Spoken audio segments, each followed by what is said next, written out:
everybody, this is Mike with On Point Preparedness.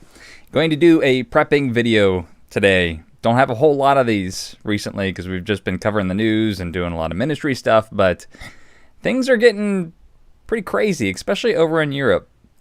I'm seeing a lot of just really terrible stories of families and businesses that just don't know how they're going to make it. Europe is in just way worse shape than some other parts of the world, especially like here in, if you're in Canada, Mexico, United States, we still have rising costs, but nowhere near what they're facing. But still, regardless, these types of things that I'm going to show you in this video to prepare for the energy crisis, anyone can get in on some of these things. There's a range of prices. Particularly, I'm trying to focus on some of the low-end things so that people can, most people can try to get these things. And, we just have to be prudent with our preparations because these things are already happening to people. And for those of us who it's not currently happening to, at least on the extreme, we need to get prepared as our faith dictates. So let me just tee us up here just to share some of these graphs with you. France, and this is just France, Germany and the UK and Spain, they're all in the same boat here. If you look at the 5 and 10 year average of their electricity prices, and mind you, right now the euro is a 1-to-1 relationship with the dollar. They were right around €50 or $50 per megawatt hour. And at one point, they were all the way up to, in August 30th, they were up here at 1,132 euros per megawatt hour. That is crazy. Right now, they're settling at about 564, but that's 10 times. Can you imagine 10 times your monthly energy bill? Actually, if you want to see, I've shared some of these in prior videos, but here's just another one. My mom got this from British Gas, and so, electricity, gas, it doesn't matter. Your energy payments, you were paying 52 pounds and 35 per month, and now it's 1,248. So these things are definitely real.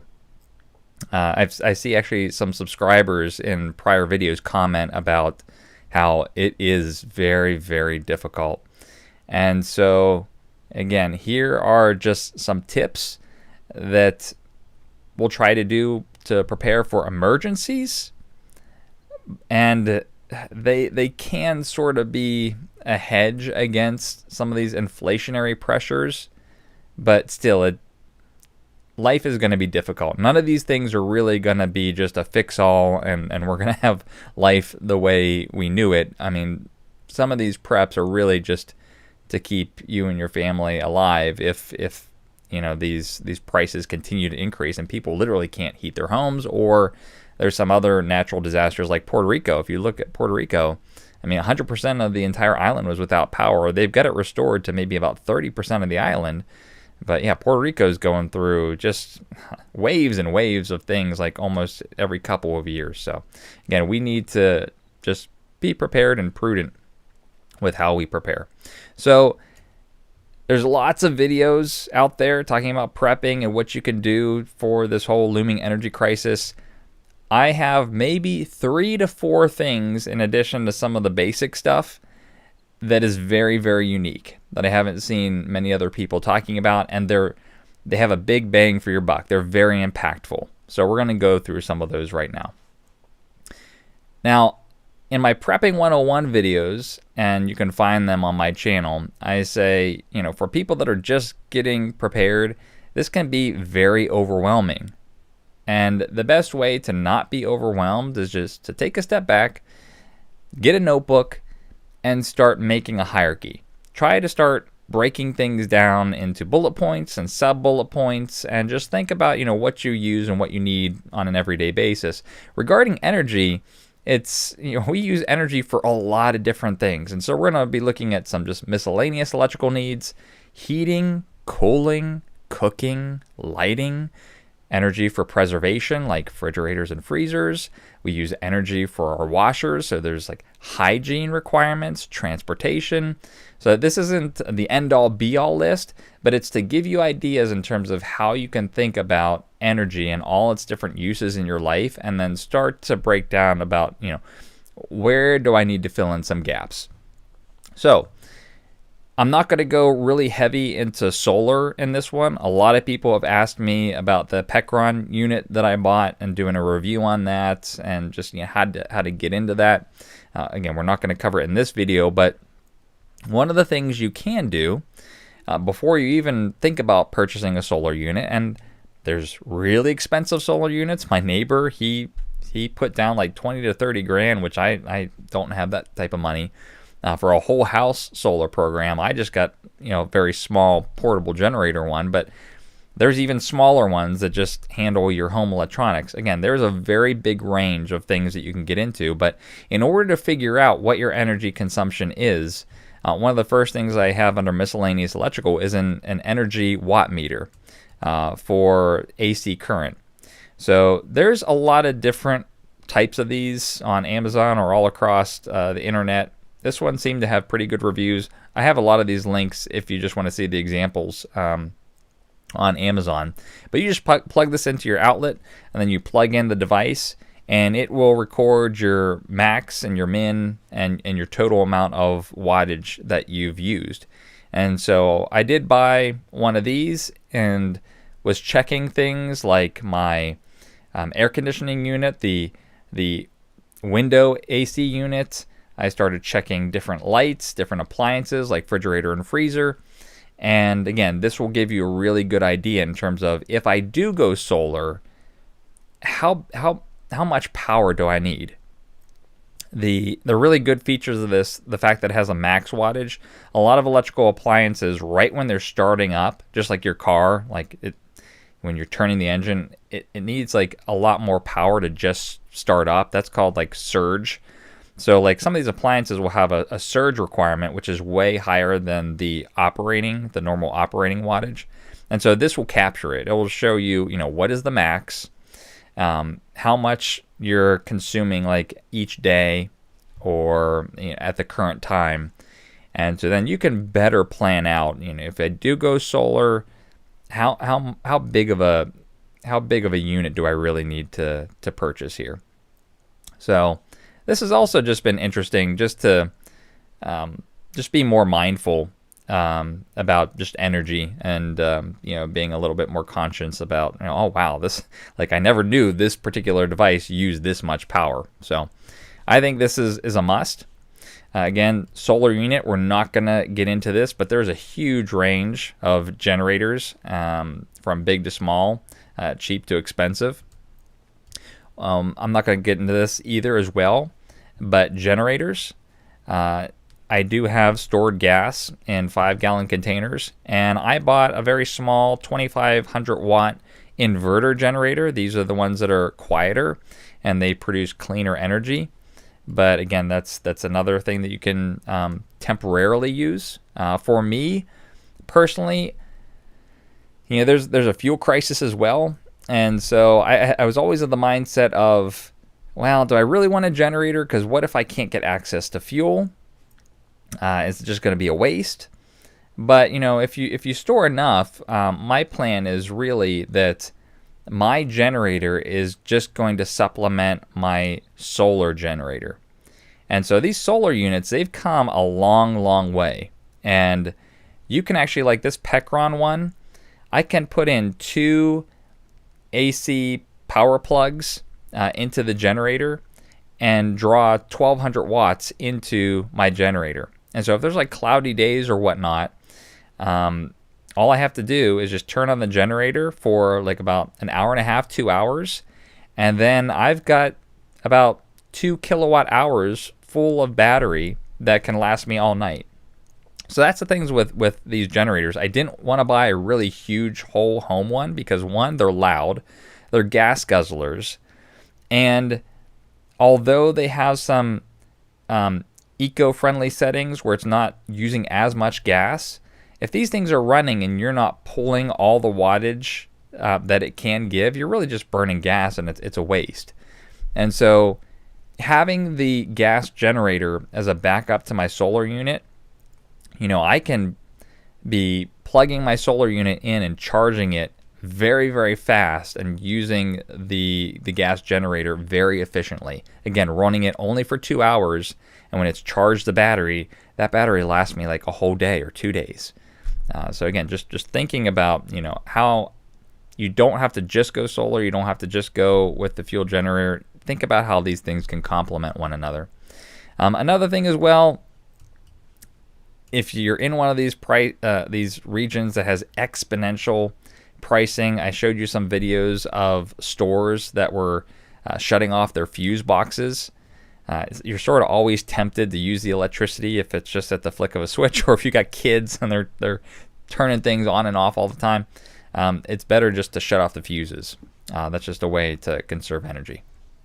All right, out of the miscellaneous electrical, let's go into heating. So I've covered this in a prepping video before, but I just want to bring this up because it's really important. A wood stove is a serious investment.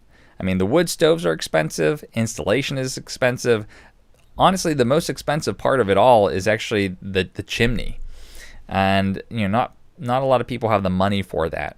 And so the best option is if you look into these hot tent stoves. They're originally meant for camping in the dead of winter. And there's special tents where you can, these comes with their own little flue, their own chimney, and you can vent it out the top of the tent. You can use these in your home as well. You can vent it out of a window. You can use plywood and put a hole through the plywood and also flash it with some metal material so it's fire safe. And you can use one of these to heat a room in your home for emergencies.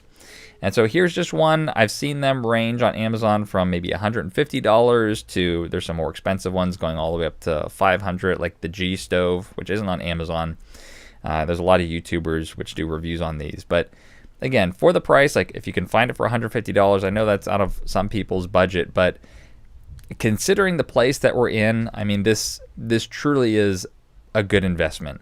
And you don't have to be putting out tons of heat. You can be very limited with how much wood you're putting in here. Again, if you're just trying to heat up one room. So this, again, I think is a really good option for people that can't do whole home heating with a wood stove. There's some other options as well.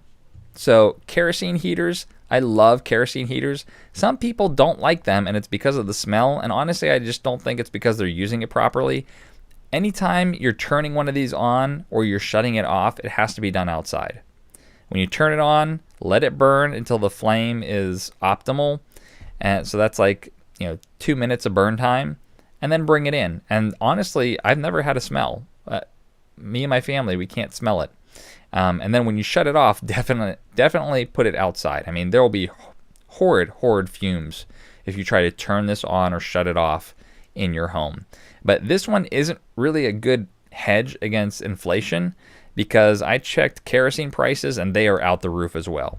So, I mean, this one truly is more so just for emergencies. I really like it compared to the wood stove that we purchased about 10 years ago, just because it's so easy.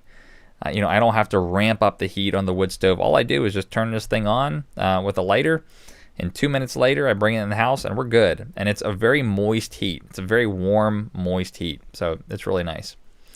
This one's been covered by lots of prepper channels. Again, I think it's just for emergencies only. If you can't get kerosene, propane heaters, Mr. Buddy, this can be used indoors as long as you crack a window.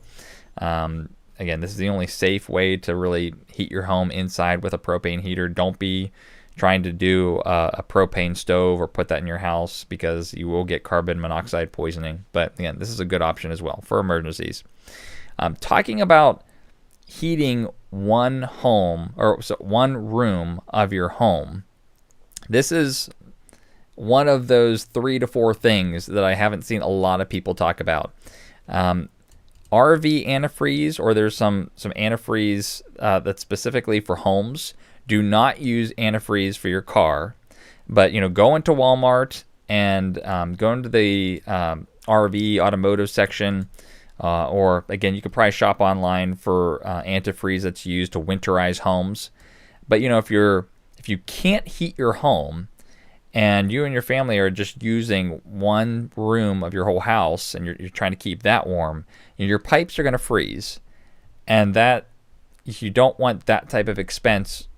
When it's summertime and things start to burst, it's already hard. Don't make it harder on yourself. So if you do end up starting to segregate people to one end of your house and you really can't heat it, make sure you're putting antifreeze in your traps. So your sinks, your toilets, whenever it has that U bend in it, make sure you drain your water lines.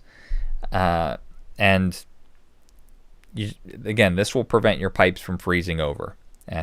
So if it gets really, really cold, what I did is I have about 5 jugs of this stuff downstairs. Never had to use it, but just in case, prevent your pipes from freezing.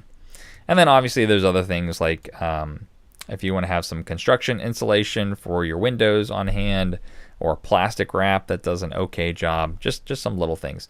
There's obviously other things that I'm not talking about here as well. I think they're sort of common sense. Good sleeping bag. You could have a tent even in your room if it gets very freezing cold. But again, just some more common sense things that I've left out of here. Cooling, again, heating is more important than cooling mostly, except for people that have medical issues or the elderly. Cooling definitely is a lot more important. Now for arid regions and very open rooms that are next to outdoor spaces, you can use what's called a swamp cooler or an evaporative cooler. Again, this only works in really dry and arid regions. It doesn't do a thing really in very humid regions. But going back to window AC units, I found out my window AC unit, I was very surprised. I thought it was going to be an energy hog, but really it was about 250 watts. And yeah, my solar generator handled that like a champ. I had lights on, I had the window AC going, I was even powering up a refrigerator, a freezer combo plus my deep freezer. It was all running fine. So again, that's why this is critical. This energy monitor, you really need to see, okay, if I were to need AC, let me look at some energy efficient ones, and then when I get it, let me see exactly what it's consuming here. Then there's other little things as well. I'm not going to dwell too long here, but cooling wraps for your neck. There's also homemade AC. So if you only have enough solar power to basically take care of your refrigerator and freezer, and you can't do an AC unit on top of that, you could definitely freeze ice. And there's a lot of DIY plans on YouTube where they just basically take a cooler and they have 2 small fans and just pull in air, push air out, and just have the ice cool it. And so again, if you have like a medical need or you have elderly, that could be another option as well. All right, here's another one that is very unique. This, I wouldn't suggest you buy this specific type. I don't even know if there's really a lot of generic types for this. There's some of them that are used on eBay, but there is this company called Wonder Bag.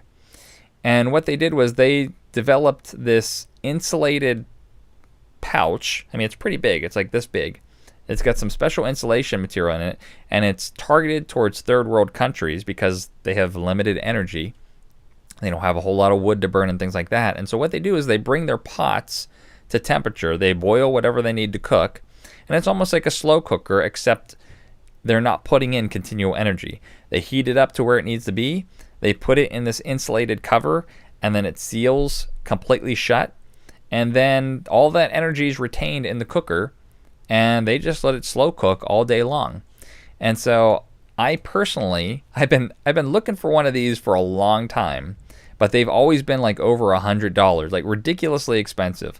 I found one last week on eBay for $50, and I snatched it up. There still might be some on eBay if you check it out, but these things, you can also build it yourself. If you're good at sewing, you could certainly make one of these yourself. Or if you're good with carpentry, I'm sure you could just make a box and fill it with certain types of insulation, maybe foam insulation. Same principle, just being very, very efficient with what energy we have. And if you're already on the prepping journey, you'll know that the bulk majority of food storage is going to be grains.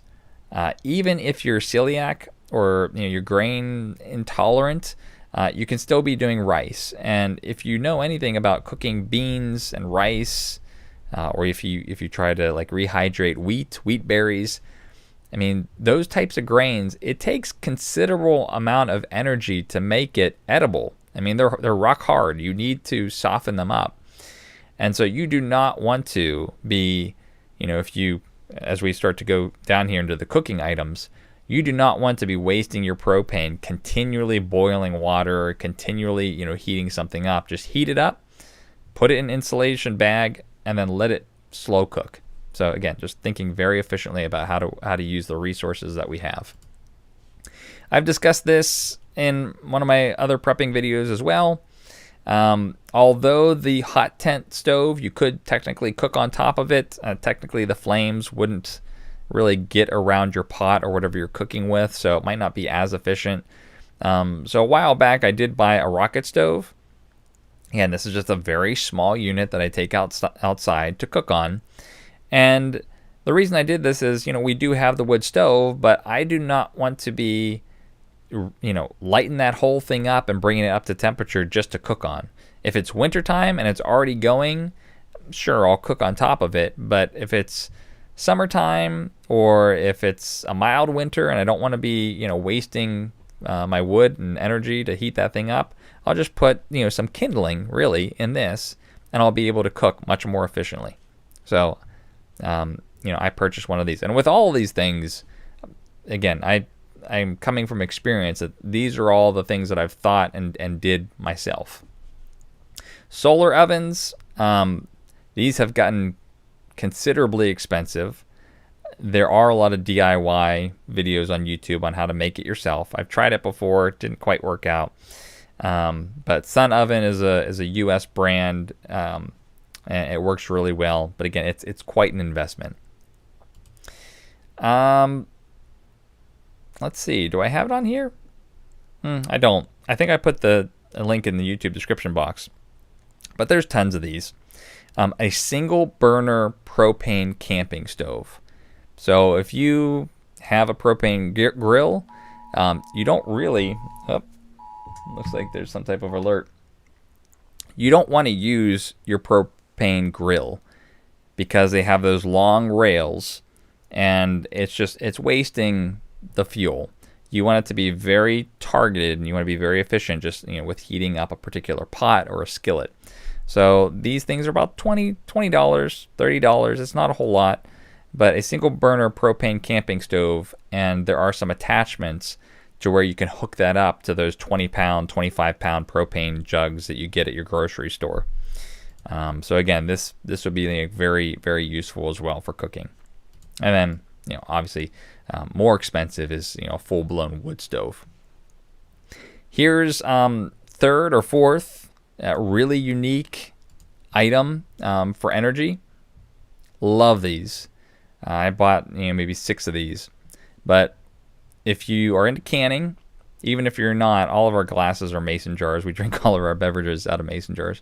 But regular mouth, not wide mouth, mason jars, there are these oil lamp conversion kits. And so it's only $10. I think it's even cheaper if you get, it's $17 for 2, and it comes with the wick. And so, yeah, you just use your mason jar. And you could actually, honestly, if you have a small enough room, you could just heat your room with a couple of these. Just have 3 of them burning, and it'll heat up the room very efficiently as well. But these just screw on to your mason jar, and you can fill it either with kerosene, or you could get like paraffin lamp oil. I think that's on Amazon as well. And so you have both lighting. I don't know if you can necessarily cook on it, but I'm sure you could be innovative enough and make a small little burner out of that. Maybe put a can of soup on top, and that would work. But lighting, heat, and possibly even cooking if you had a sturdy enough, platform that went over top of the jar. But I love these things. And you can get the glass, what do you call them? Candelabra. I don't know what you call them, but the glass jar that sits over top of this, it's held on by the prongs. That's probably on Amazon in terms of recommended things other people purchased. But again, we bought a couple of these, and I've been very happy. And then also just very generic stuff. Candles, obviously stock up on those. LED lights with rechargeable AA or AAAs. Rechargeable batteries are a must, especially with a way to recharge those. Preservation. Again, think about if you have solar, if you have a generator, how much energy you're going to need. If you can't really get a larger generator, think about maybe one of those small dorm fridges. They definitely don't have the same type of energy requirements as your big ones. But you could get one of those, and if you need it for like medication or things like that, you could try to power that up through some of your small generator units. The deep freezers, again, those will have higher energy needs, but honestly, I've been surprised. I was charging both my refrigerator freezer combo and my upright deep freezer, and it was still under 350 watts max. So I was very surprised. So again, you really need to look on the label in terms of how energy efficient they are, but that energy meter was really critical in terms of seeing the really how my unit performs and what I would need to buy. Because that would be the worst thing, is to waste your money. You see a bunch of good reviews on a particular solar generator, you buy it, and then you find out it's not meeting your requirements, and you've wasted your money. You don't want to be there. All right, hygiene. Now we use energy for hygiene, our dryer and our washer. So for your hygiene, going back to square one, washing with your hands. I did buy a washboard. They're really cheap. We have some tubs. Clotheslines are easy, but one of the other things is a clothes wringer. So there's a whole bunch of brands. Here's just one that had good reviews on Amazon, and just completely take out the dryer, and just air dry your clothes again. So again, it's the big ticket items in your home you really need to think about. Anything that's creating heat is going to be your main culprits for energy. So obviously your oven, if it's electric, your heating, gas or electric, your dryer, your microwave, like all those things. You really need to think about what are all the big ticket items that, honestly, unless you've got dough, unless you've got a lot of money and you're getting a huge solar setup, or you're getting a huge generator, those things you just have to do without, or you're just gonna have to pay the price. Pay this big price. So we need to think about how to work around these things, and this is how it was done a long time ago, and still people out in rural areas still do it, and it's fine. You just have to sort of roll with the punches and do things a little differently. One of the things, I haven't tried this yet, but we do have a dehumidifier for our basement, and there was a setting for drying clothes.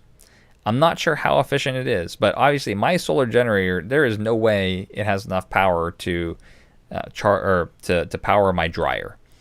But it's possible that I could just put my clothes in a closet and put this dehumidifier in, which I think the dehumidifier took maybe like 150 watts or something like that. It wasn't extreme.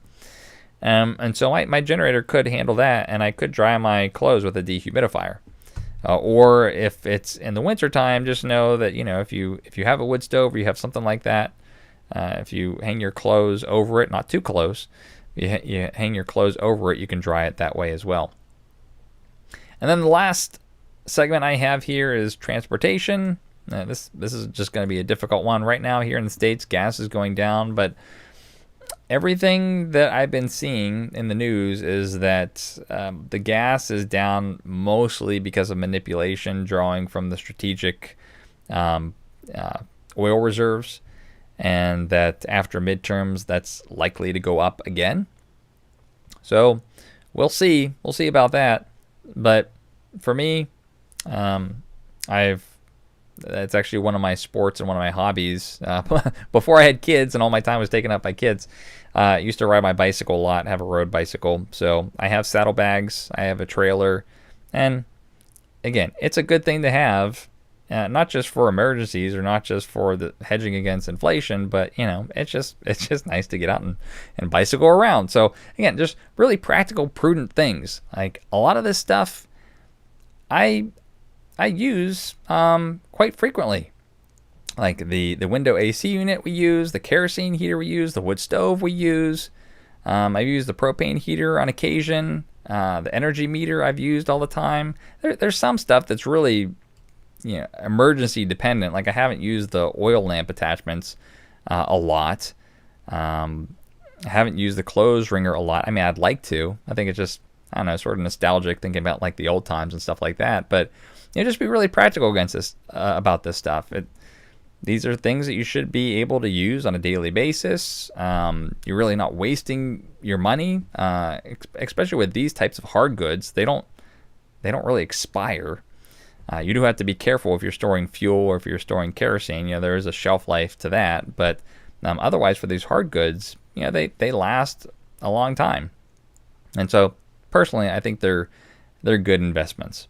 So hopefully, at the very least, this gave you some ideas with how you can think about bucketing all these different energy components into different sections and thinking about your own needs. Hopefully, I gave you a couple unique ideas, especially I really wanted to mention the Wonder Bag, or you could make something similar to it because I haven't seen a lot of people talking about that.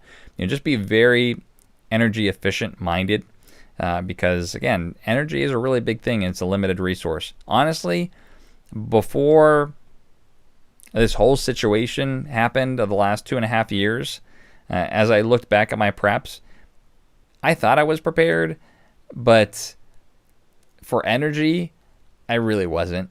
I was woefully ill prepared in regards to energy. So just seeing everything happen around the world and just trying to protect my family and prepare in faith, which I've always stressed a lot. Not prepping in fear, just doing what I'm convicted to do and what I feel comfortable with a clear conscience. I really had to beef up my preps a little bit. And so at least where I'm at now, I think we're as ready as we're going to be. It's still going to be hard if things still go downhill from here, but it's enough, right? You just have to be comfortable, have a clear conscience between you and the Lord that, this is enough. This is my enough, and the rest is in the Lord's hands. So, again, hope this was helpful for you. And then, I don't know about tomorrow, but maybe the next day, we're going to do a news update on all the things going around the world because there's more riots, there's more rebellion, there's all sorts of stuff happening in all different countries, again, related to energy. So, until then, this is Mike with On Point Preparedness. Hope this was helpful. God bless.